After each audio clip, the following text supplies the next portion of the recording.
Chapter 27. The greatest test of courage on earth is to bear defeat without losing heart. Robert Greene Ingersoll. There was a tiny rest stop my side of Canberra. It was perfect for stopping in because if it got overcrowded, that would be a huge sign that they were there for me. It didn't fill up. Everything seemed normal. Okay, they paused the traffic. Great, it's time to go to the Out Loud shop, my phone company, and change all my shit over. I'd already cleared my phone a couple of times and my tablet. I'd only tuned into my own hotspot. I wasn't taking any risks. Changing over my phone number and email were the hardest. Companies are high security but a bit impractical in sending a code to your old phone number to update to your new phone number. Same with emails. I parked up in the city and went to the Canberra Central Shopping Centre. I had jeans, jacket, cap, sunnies and black COVID mask on. I looked so sus that a mall security guard gave me a big sus look as I walked past. The hunted, now crim. I figured I'd better remove all that in the shopping centre or else I'd be hunted for a legitimate reason. It's quite a trek and I was noticing everyone who went past me for clues. I did notice an Indian male in his 40s who gave me a funny look. If anyone was involved in this, they sure made themselves obvious. When I got to the Out Loud shop, another Indian male greeted me. I asked for a female employee as I had a DV situation, having been hacked. I could have pretended that Billy was my partner and she'd indeed hacked me. It was only untrue in that we didn't have a sexual relationship. We had an emotional relationship though. The male who seemed nice enough said that there was no female employee who could help me. Typical. He said that it'd be easy enough to change the number over as I already had an account. I insisted that no correspondence like emails or texts goes to my current email address or phone number. He replied that that was doable. Thank goddess. That'd do then. As I waited on a chair beside him while he played around on his computer, the 40-plus sus Indian male came in. He was the manager of the shop. My heart sank a little. Maybe he wasn't involved, just had a problem with women who dress masculinely. That wasn't beyond the realms of possibility. They did do a huddle out the back though, and while they did that, an actual female employee was stationed in the chair. To guard me? She didn't say a word to me. What was she in this shop? Just decoration? It was pretty unsettling. I looked at myself in the mirrored walls. I looked every bit the hollowed out DV victim. I didn't even try to make small talk with her. She seemed owned by the males anyway. It was too late to try and leave. I'd just have to see this through. They both came back and the manager sat at a computer station nearby. My assistant gave me a sizable discount on a prepaid account with a fair whack of data. This would do. I took the card and went back out to the van to do the swap over. I had an old Chinese brand phone that I no longer used because the government didn't allow that company to have Google Pay on it. So you couldn't tap your phone instead of cards. Apparently the Chinese government was tracking us through the whole phone system. I used to say that I didn't care about that, but obviously the storing of our data by legitimate sources automatically meant that illegal sources robbed it. I don't care if the Australian government tracks and spies on me. I do mind that it's inevitably stolen by people with military-grade technology, also stolen, that are now running around and doing bizarre little niche things with me. This was the problem that we all had to live with. Criminal dogs. They were everywhere. I hadn't used it for a while, but I was going to use it now, in case my Samsung was still riddled with malware after clearing it. These super dorks probably had the latest tech when it came to hacking and tracking phone. It was a shame because I loved my phone. Such is life. Well, not really. I was pretty sure no one else was going through something like my life. The card didn't work. The government had recently turned off 3G, only using 4G and the eventual changeover to all 5G. The network that all those conspiracy theorists were theorizing that they were going to track us or kill us or something. I was almost with them when I found I couldn't use this phone. Bastards. I only found all this out when I went back into the shop and asked my assistant to try and get the SIM to work in the spare phone. I'd recently used it on my motorcycle trip through Greece. I placed it in the phone holder on the bike and figured if it fell off and broke, it wasn't a big deal. It worked fine with my SIM then. The only other way around this was to buy another phone. He offered me what was essentially a burner phone. I was satisfied with this. Absolutely no tracking in those things. They had no Find My device. He'd unpacked it, then realised that it was operated on 3G. Damn again. He offered me a basic smartphone that was a dedicated out-loud SIM phone. This was a shame, as I sometimes put a Telstra prepaid in the second SIM holder to get reception in areas that OutLoud didn't cover. I wanted him to set up my phone, but he got weird. Here, you can put in the SIM and set it up. I went and sat in the corner and tried it out. I ran into difficulties and I asked, am I allowed to ask for help? I was pissed off that he couldn't just do this for me. Maybe he didn't want to be accused of setting the phone up to track me. They knew, those fucking tech assholes. He assisted a little and the phone came to life, finally. I took off without my usual gratitude to sales assistants. They weren't that nice to me anyway, besides the discount.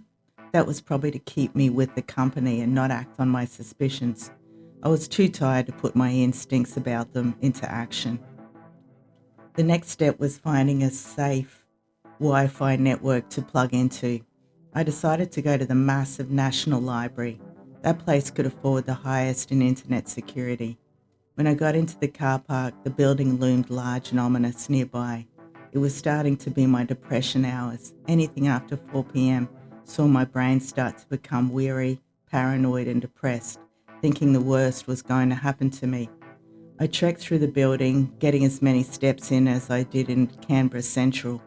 I sat down at a desk near a window and plugged in my laptop. This would be my main way of accessing all the apps, through the desktop. It's the safest. I hooked into the Wi-Fi and proceeded. A devastating eventuation happened while I tried to give myself another email address. On my laptop, the aspirin symbol, @ symbol, under the number 2, when pressed along with the shift key, gave me double quotation marks. My keys were messed up. What in the crazy, detailed hacking fuck was going on here? I was breathing heavily and trying to calm myself down. I managed to set about finding the @ symbol. If it was changed to the quotation marks, then logically the quotation marks would have to be the aspirant. When I pressed the quotation mark key along with the shift, I found success.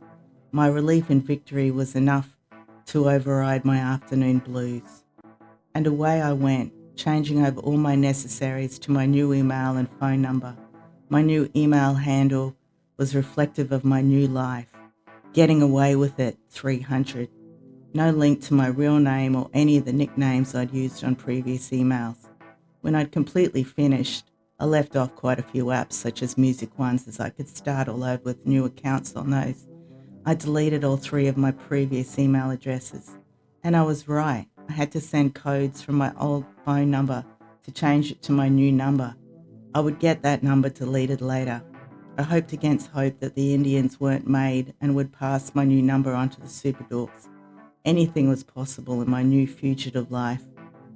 As I walked all the way back through the library, being careful to retrace my steps so I wouldn't get lost, I spied a classic Manosphere male.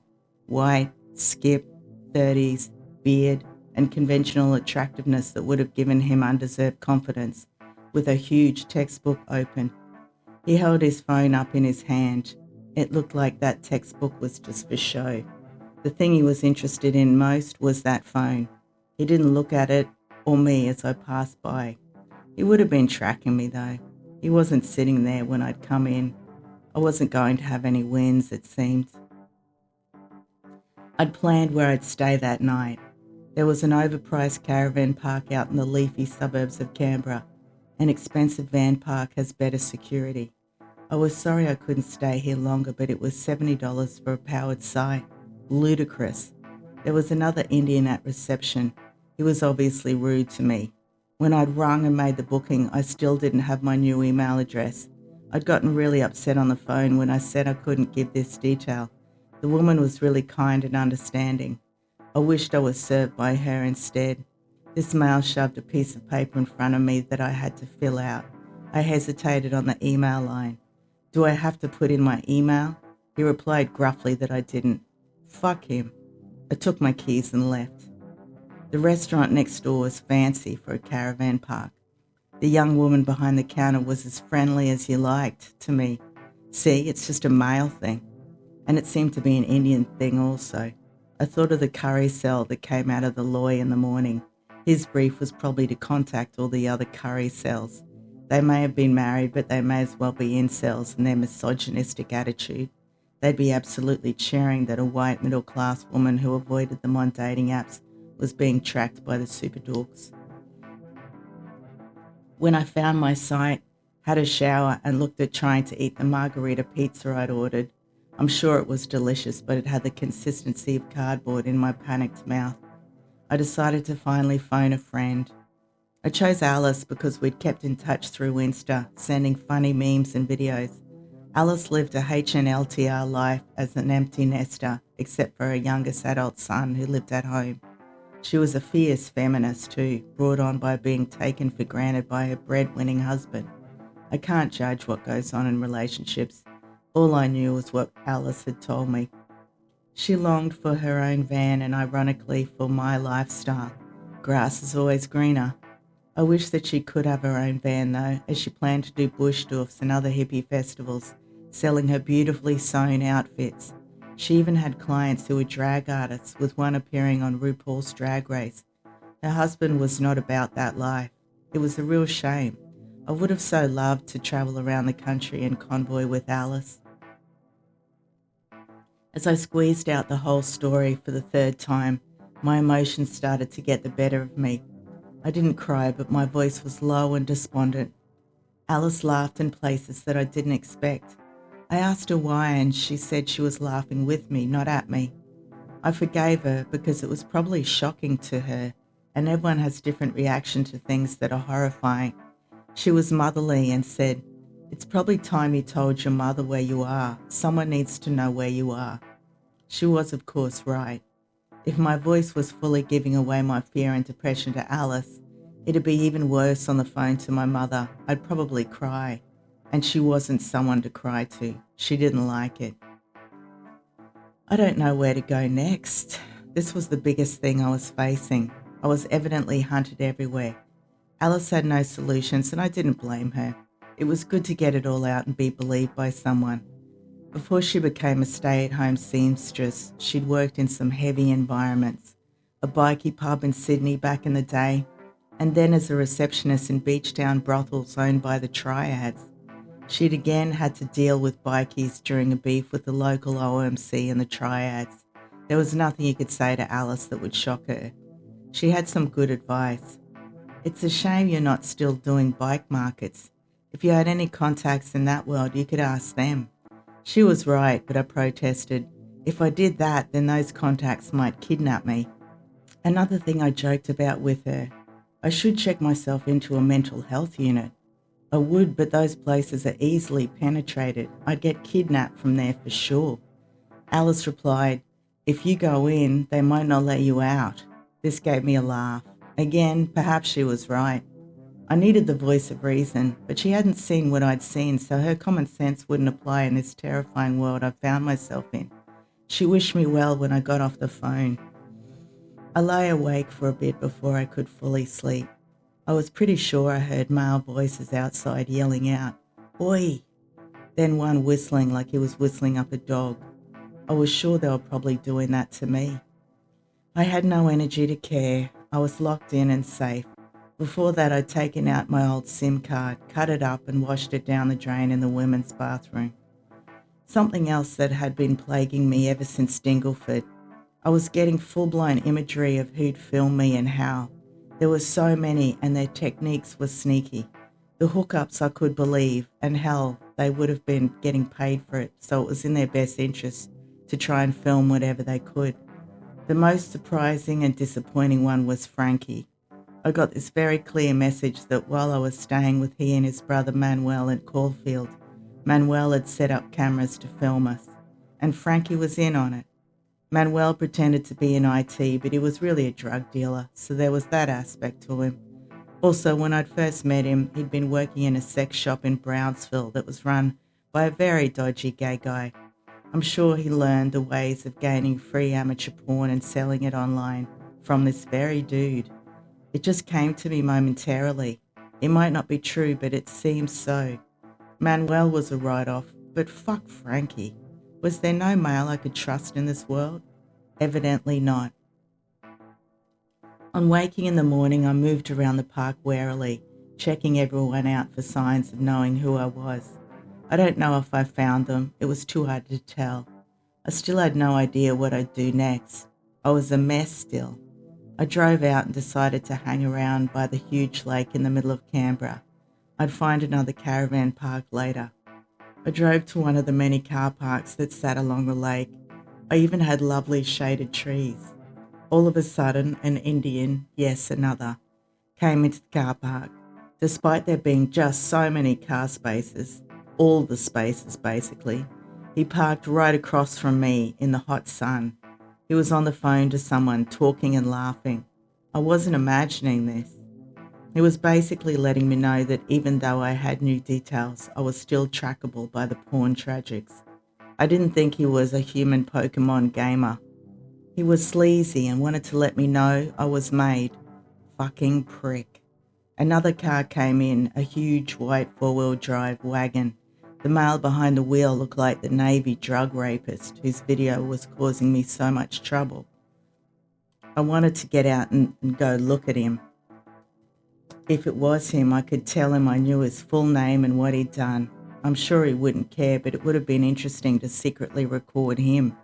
He might have even slipped up and said he had, but there was no way to prove it was rape. I figured since he's a military pussyo, he'd probably dob me in for harassment. Such was the nature of Darvo. Deny, attack, reverse victim and offender. These children didn't even know what it was, but they weren't above using it. I pulled out of the car park quickly and was forced to turn very close to the curry sales car. I came so close that I could see the worry on his face, concerned I was going to ram him with my van. Sucked in, fuckhead. I drove around the lake to find another car park. What did I expect? It was all going to happen again. And it did. This time I was sunning myself peacefully on some grass when a white skip male in his 30s returned to his already parked fuckwit truck, climbed in, started the engine and just stared at me the whole time, probably jerking off to his phone in the air conditioning. I tried really hard to not let it bother me. Film me, you fuckhead. I don't care. I was eating the old margarita pizza, smoking durries and drinking juice. I would relax no matter what. He drove out eventually and I used the opportunity to get up and head to a bin with the pizza box that was located where he was stalking me. He drove around a bend and still sat there, engine running. I looked at him this time and that made him take off. What weird games they play. They wasted this summer's day with their phone. I certainly had no desire to get on mine. I knew I had to go and change my email address for my new phone number though. I doubted it'd make a difference, but I had to dot the last I and cross the last T. I drove to Woden and found the Out Loud shop. Again, the white, skip 30-plus male who served me acted very weirdly. He was friendly enough, but he took off in the middle of serving me. He didn't go out the back either. He went somewhere in the shopping centre. When he came back, he made some excuse about how he hadn't done some training course that gave him the authority to change my email. I highly fucking doubted this. And later out in the car park, I even walked very closely, purposely, to let them know I knew they were gangsters, to the cunts who were probably tasked with dropping a large chunk of cash on him to give them my new email address. They drove an obvious flashy gangster car and they looked a bit shocked when I walked close to them and looked right in at them. I know what you are. I decided to take advantage of the Out Loud guy's knowledge anyway, even though he was an unethical, greedy, broke cunt who didn't deserve this job. How I would have loved to dob him in so he'd lose his position. I told him the whole story of how the modem, when I first got to Wirra, put my location over in a country town in Quebec. He asked if the woman had come up with a good reason for this. or she'd pleaded ignorance. I said I couldn't remember. She'd offered me another Wi-Fi modem to connect to, the house Wi-Fi. He said this was indeed sus. Great. Now you know how I came to be owned in this fucking game that you are now playing, moron. I guess there would have been the threat aspect to not helping out the gangsters. He could have been just saving his ass. Either way, he was compromised and compromisable. This is what I'd get everywhere I went. Tech bros are my literal enemy. There's nothing trustworthy about them. Dork criminals. I think I preferred the gangsters. At least they had character. Dork criminals remind me of something else I did. Not a great idea, but one that gave me satisfaction anyway.